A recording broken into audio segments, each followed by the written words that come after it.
Acura has announced that after a 13-year hiatus, the TLX Type S will return for 2021. The 2021 TLX Type S lands at dealerships starting in late May, with prices beginning in the low 50,000 range. The model marks the return of the Type S performance brand to Acura showrooms. The TLX Type S is based on the second generation Acura TLX launched in September of last year. Acura puts a 3.0-litre Type S Turbo V6 under the hood of the TLX Type S, making 355 horsepower and 354 pound-foot of torque. The engine output makes it the most potent Type S car Acura has ever produced.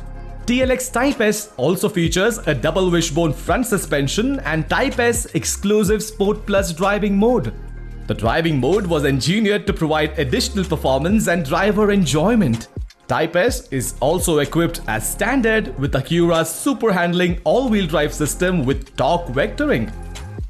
Acura offers the 2021 TLX Type S in 6 exterior colors with 3 interior options, including a new Tiger Eye pearl paint with orchid leather interior.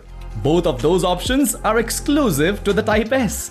The car has exterior features that distinguish it from regular TLX versions, including an open-surface diamond pentagon grille, large quad exhaust outlets, and 2-wheel options. The interior features ultra-suede trimmed 16-way power seats with adjustable side bolsters and Type S embroidery on the headrests. Acura promises detailed information about the 2021 TLX Type S closer to its launch in May.